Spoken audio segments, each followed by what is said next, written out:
Pelo sinal da Santa Cruz, livrai Deus nosso Senhor dos nossos inimigos, em nome do Pai, do Filho e do Espírito Santo. Amém. Caríssimos e amados fiéis de nosso Senhor Jesus Cristo, então, dia 12, peço Nossa Senhora Aparecida, Rainha e Padroeira do Brasil. Então, nós vamos, na quarta-feira, né? Vamos fazer como hoje. As cerimônias começam às 7 horas e depois, então, a Santa Missa.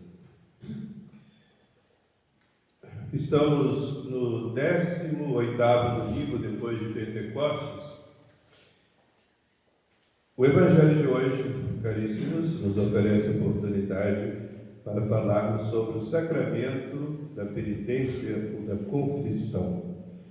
Esse poder divino de perdoar pecados. Só Deus tem esse poder, é o poder divino. Jesus era Deus, então ele tinha esse poder. Como ele disse para o paralítico, teus pecados te são perdoados. Os fariseus e escribas ficaram escandalizados, porque na verdade eles não tinham fé na divindade de Jesus. Eles achavam que Jesus não era Deus e não era o Messias. Então Jesus fez aquele milagre para provar que ele era Deus. E Nosso Senhor deu outra demonstração da sua divindade, porque penetrou o coração deles. Eles não falaram nada, mas eles estavam pensando dentro de si mesmos, lá no seu íntimo: este homem blasfema, porque só Deus pode perdoar pecados. Caríssimos e amados irmãos, é verdade que só Deus pode perdoar pecados, mas Deus pode delegar este poder a quem Ele quiser, né, para os seus ministros. E foi isso que Jesus fez, como a gente lê no Evangelho de São João, capítulo 20, 21, 22 e 23. Lá nosso Senhor diz assim: assim como meu Pai me enviou, eu vos envio. Aí soprou sobre eles, né, como um símbolo, e disse para eles: recebei o Espírito Santo. E agora vem a delegação desse poder divino. A quem perdoardes os pecados, ser-lhes-ão perdoados. E àqueles a quem não perdoardes, não serão perdoados.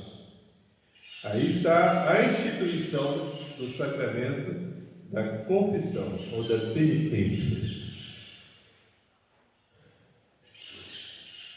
E na teologia a gente estuda o seguinte: que se Nosso Senhor deu o poder de perdoar ou de não perdoar, isso não é porque Ele dá o poder ao sacerdote arbitrariamente, para exercê-lo de modo arbitrário. Ou seja, se ele quiser perdoar, ele perdoa e Deus perdoaria. Se ele não quiser perdoar, não perdoa e Deus não perdoaria. Não é assim.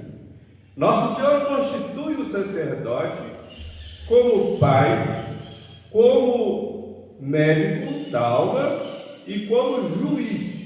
Ou seja, ele tem que ouvir a cada um, né, para ver se a pessoa está realmente arrependida.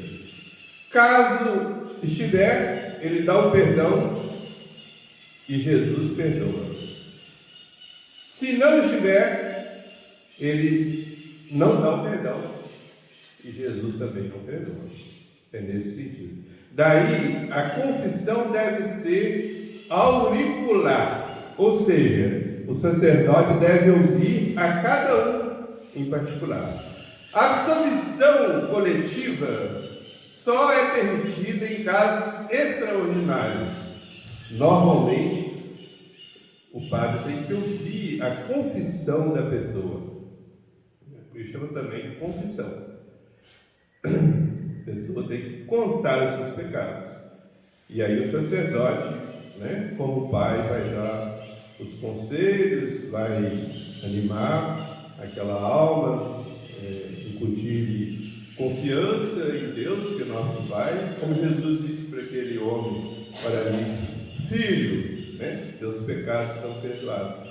Assim o padre também trata a alma como filha espiritual. Filha, teus pecados estão perdoados. Então ele é juiz, ele vai fazer um julgamento, se a pessoa está disposta ou não. Por isso tem que ouvir cada um. Vou dar um exemplo. Suponhamos que a pessoa está cometendo pecado porque vive numa ocasião próxima do pecado e não está disposta a deixar essa ocasião do pecado. Ou então não está disposto mesmo a deixar o pecado. Então não está arrependido. Porque o sinal do arrependimento é o propósito firme e eficaz de fugir das ocasiões para não pecar mais, de rezar, de fazer penitência, enfim, empregar todos os meios para não pecar mais. Tem que ter essa disposição. E é justamente por isso que muita gente não procura a confissão, porque não quer deixar o pecado, porque sabe que se converter e realmente fizer uma boa confissão, vai ter de deixar o pecado. E muitos, infelizmente, preferem viver no pecado do que procurar o remédio que nosso Senhor mesmo deu. Para terminar, vou contar-vos um fato que está na Bíblia Sagrada, no segundo livro dos Reis, no capítulo 5. Diz a Sagrada Escritura que havia um general do rei da Síria, chamado Naamã. Diz a Bíblia que esse homem era rico e valente, esse general, mas era leproso. E ele tinha uma empregada, uma serva, um escravo naquela época,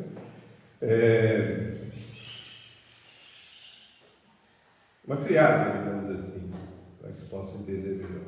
Uma criada, e ela era do povo de Deus. Tinha vindo lá de Israel.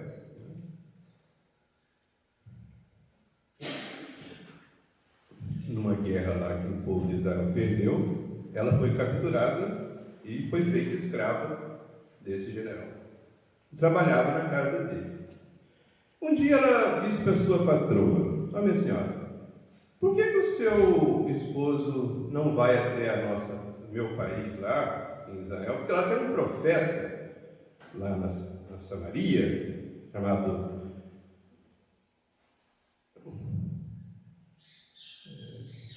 Eliseu, profeta Eliseu. E ele pode curar Naamã da sua lepra. Aí a mulher falou para Naamã e ele decidiu ir. Levou lá muito ouro, muita prata, para dar de presente para o profeta. Chegando lá, com toda aquela comitiva e aquele aparato, o profeta nem saiu de dentro de casa para recebê-lo. Chamou o criado dele, Giese, falou assim: vai lá e diga para Naamã para ele se banhar no Rio Jordão por 7 vezes e ele vai ficar curado. E Naamã ficou furioso. Mas não é possível. Eu vim aqui para o profeta me curar, Pensava que ele vinha me receber, que ia colocar as mãos sobre mim, né? Dar sua bênção para eu ficar curado, e nada disso. Manda o seu ministro, o seu servo, e agora tem que banhar lá no rio por 7 vezes, lá na minha terra tem tanto rio para banhar, né? Até melhor que esse que ele sei aqui, diz ele. E já ia embora. Aí o pessoal da comitiva, né, falou para ele assim: general, pensa direitinho. Se o profeta tivesse te exigido coisa, né, muito mais difícil, você deveria fazer para ficar livre dessa lepra. Quanto mais que ele está te mandando simplesmente se banhar no rio Jordão. Tudo bem mesmo. Naamã foi lá, banhou-se 7 vezes no rio Jordão e saiu dali inteiramente curado. E diz a Bíblia Sagrada que ele estava com a pele como fosse de uma criança, né? Inteiramente curado, rejuvenescido. Caríssimos amados irmãos, é um fato que está na Bíblia, né? Segundo livro dos Reis, capítulo 5. Nós vamos fazer uma comparação, vamos nos servir desse exemplo como uma parábola, né? Pois bem, o pecado, caríssimos amados irmãos, é como a lepra da alma, é muito pior do que a do corpo.